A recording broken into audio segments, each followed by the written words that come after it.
జై శ్రీరామ్, అందరికీ నమస్కారం. వెల్కమ్ టు న్యూస్ అఖండ. నేను మీ కస్తూరి శ్రీధర్. మొత్తానికైతే మళ్ళీ మీకు ఒక జబర్దస్త్ న్యూస్ తోటి మిమ్మల్ని అందరినీ ఖుషి చేసేదానికి ఒక జబర్దస్త్ న్యూస్ తోటి మళ్ళీ మీ ముందుకు వచ్చిన విషయం ఏంటంటే, భారతదేశంలో ఉన్నటువంటి మెజార్టీ ప్రజలకు, అదేనయ్యా మన హిందూ సమాజానికి చూడబోతే మంచి రోజులు వస్తూ ఉన్నట్లున్నాయి. న్యూస్ చెప్తా మీకే అర్థమైపోతుంది. ధీరేంద్ర కృష్ణ శాస్త్రి, ఈయనను బాగేశ్వర్ ధామ్ సర్కార్ అని అంటారు. అలాగే కొంతమంది అయితే మహారాజ్ అని కూడా పిలుస్తారు. మధ్యప్రదేశ్ కేంద్రంగా ఉత్తర భారతదేశంలో పెద్ద ఎత్తున హిందూ మత ప్రచారం చేస్తూ ఉంటారు. ఈయన ఎవరు? ధీరేంద్ర కృష్ణ శాస్త్రి గారు. ఈ క్రమంలో బాగేశ్వర్ ధామ్ సర్కారు ప్రపంచవ్యాప్తంగా కొన్ని కోట్ల మంది భక్తులను సంపాదించుకున్నారు. బాగేశ్వర్ ధామ్ సర్కార్కు అరబ్ దేశాల్లో కూడా, మన దేశంలోనే కాదు అరబ్ దేశాల్లో కూడా భక్తులు ఉండడం విశేషం. ఈ మధ్య ఆయన అరబ్ దేశాలకు కూడా వెళ్ళొచ్చారు. మనకందరికి కూడా బాగా తెలుసు ఆ విషయం. అటువంటి బాగేశ్వర్ ధామ్ సర్కార్ గారి వయసు ఎంతయ్యా అంటే కేవలం 29 సంవత్సరాలు మాత్రమే. బాగేశ్వర్ ధామ్ సర్కారు తన చిన్ననాటి నుంచే ఈ బాగేశ్వర్ ధామ్ ప్రజలకు ఈ ప్రవచనాలు చెప్పడం ప్రారంభించినారు. బాగా ఎంత బాగుంటాయంటే అద్భుతంగా ఉంటాయి ఆయన ప్రవచనాలన్నీ కూడా. అందుకే ఆయనకు బాగేశ్వర్ ధామ్ సర్కార్గా ఆయనకు పేరు వచ్చింది. ఇక ఈ బాగేశ్వర్ ధామ్ సర్కార్ను తమ పార్టీలో చేర్చుకోవడానికి కాంగ్రెస్ పార్టీ అయితే విశ్వ ప్రయత్నం చేసింది. అసలు కాంగ్రెస్కు ఆయనకి ఏదన్నా సంబంధం ఉందా? ఆయన అణువున హిందుత్వాన్ని నింపుకున్న ఒక అద్భుతమైన, ఒక మహోన్నతమైన వ్యక్తి ఆయన. అట్లాంటి వ్యక్తిని కాంగ్రెస్లోకి తీసుకొని పోవాలని చూశారు కాంగ్రెస్ పార్టీ వాళ్ళు. ఎందుకు తెలిసినా, అది హిందుత్వం మీద ప్రేమతో కాదు, ఆయనకు ఉన్నటువంటి ఆ మద్దతును, జనాదరణను అది వాళ్ళు అందిపుచ్చుకోవాలని ఒక కుట్ర అన్నమాట. ఇందుకోసం అనేక మంది కాంగ్రెస్ పార్టీ సీనియర్ నాయకులు ఈ బాగేశ్వర్ ధామ్ సర్కార్ను కలిసే ప్రయత్నం కూడా చేసినారు. కానీ బాగేశ్వర్ ధామ్ సర్కార్ మాత్రం తాను రాజకీయాల్లోకి రానంటే రాని చెప్పేసి తెగేసి చెప్పినారు. అయోధ్యలో ఈ మాట గుర్తుపెట్టుకోండి, అయోధ్యలో శ్రీరాముని గుడి కట్టిన వాళ్ళకే ఓటు వేయమని చెప్పి మధ్యప్రదేశ్ ప్రజలకు పిలుపునిచ్చినాడు ఆయన. మధ్యప్రదేశ్లో బీజేపీ క్లీన్ స్వీప్ చేయడంలో బాగేశ్వర్ ధామ్ సర్కార్ పాత్ర కూడా స్పష్టంగా ఉండాలి. ఇక మీరు వెయిట్ చేస్తున్నటువంటి అసలు విషయానికి వద్దాం.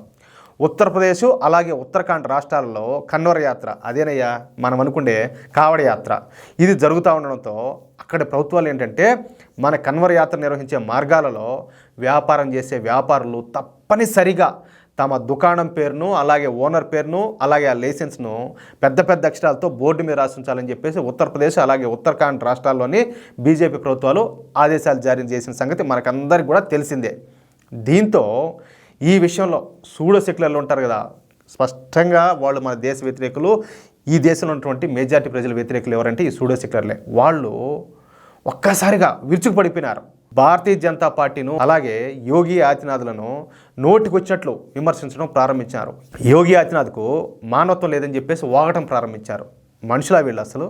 ఆయన ఏం చెప్పాడు? కేవలం మీ పేరు, మీ లైసెన్సు, అలాగే మీకు సంబంధించిన దుకాణానికి సంబంధించిన పేరు, దాన్ని మీ షాప్ మీద పెట్టమన్నాడు.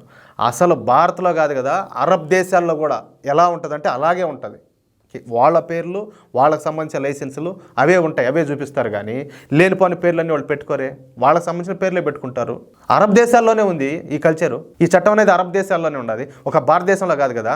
అంటే వాళ్ళు రాజ్యాంగాన్ని తొంగలో దొక్కినట్ట, వాళ్ళ ప్రజల హక్కులను వాళ్ళంతా కూడా అరబ్ దేశాల్లో వాళ్ళు అంతా కాలు రాసినట్ట. అవన్నీ కూడా ఏంది అసలు? ఏం జరుగుతుంది అంటే, ఈ దేశంలో ఏదైనా ఒక నిర్ణయం తీసుకోవాలంటే అది ఎటువంటి మంచి నిర్ణయమైనా పనికిమాలిన నిర్ణయమైనా కూడా అది వాళ్ళే తీసుకోవాలి. వాళ్ళు మంచి నిర్ణయాలు వాళ్ళు తీసుకుంటారు, వాళ్ళు పనికిమాలిన నిర్ణయాలే తీసుకుంటారు.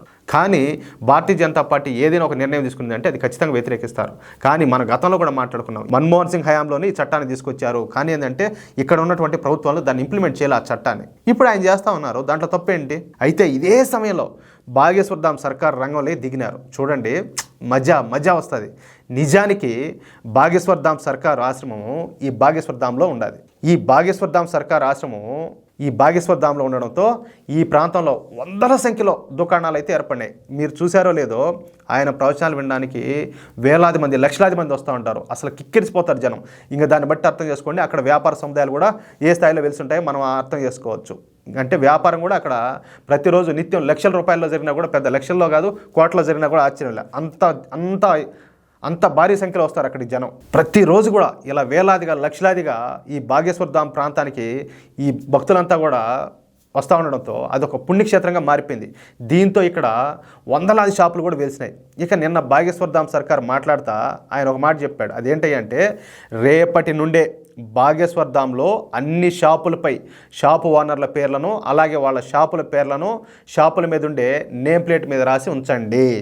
ఎవరి ఐడెంటిటీ అంటే వాళ్ళ గుర్తింపు ఏమిటో ఇట్టే తెలిసిపోతుంది. అప్పుడు అసలు బాగేశ్వర్ ధామ్ ప్రాంతంలో ఎవరు శ్రీరాముని వైపు ఉంటారో ఎవరు రహీం వైపు ఉంటారో ఇట్లే తెలిసిపోతుంది.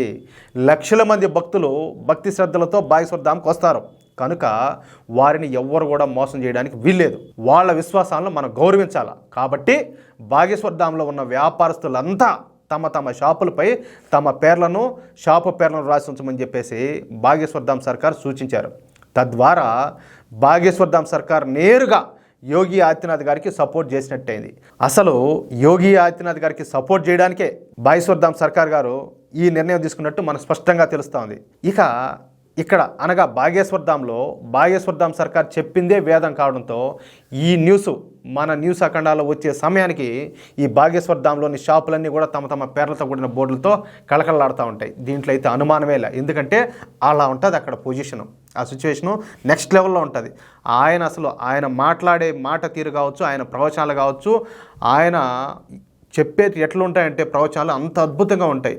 ప్రతి ఒక్కరిలో కూడా అంటే మనకు తెలిసిందే, మనం చాలా సందర్భాల్లో మనం మాట్లాడుకున్నాం, మేము హిందువులు అని మర్చిపోయి మేము సెక్యులర్లం అనేటట్లు వీళ్ళు తయారైపోయారనమాట. కానీ వాళ్ళందరిలో కూడా ఆ సెక్యులర్ భావజాలాన్ని పక్కన పెట్టి మీరు కూడా హిందువులు మనం హిందువులు అన్నట్టు వాళ్ళలో ఆ హిందుత్వ భావజాలాన్ని పెంపొందించేందుకు ఆయన పెద్ద ఎత్తున అయితే కృషి చేస్తున్నారు.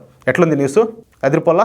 సో ఈ వీడియోపై మీ యొక్క అమూల్యమైన అభిప్రాయాలను ఖచ్చితంగా కామెంట్ రూపంలో ప్రతి ఒక్కరు కూడా తెలియజేయాలని చెప్పి కోరుకుంటూ, అలాగే ఈ వీడియో నచ్చితే దయచేసి ప్రతి ఒక్కరు కూడా మన వీడియోని లైక్ చేయడంతో పాటు ఎంతమందికి వీలైతే అంతమందికి ఈ వాల్యుబుల్ ఇన్ఫర్మేషన్ను ప్రతి ఒక్కరికి షేర్ చేయండి.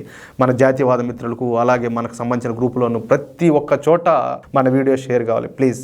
అలాగే ఇంతవరకు ఎవరైనా కూడా మన ఛానల్ సబ్స్క్రైబ్ చేసుకోకపోతే దయచేసి ప్లీజ్, మీకు పుణ్యం ఉంటుంది, ప్రతి ఒక్కరు కూడా మన ఛానల్ సబ్స్క్రైబ్ చేసుకొని మమ్మల్ని ప్రోత్సహించండి, మమ్మల్ని ఆదరించండి. జై శ్రీరామ్.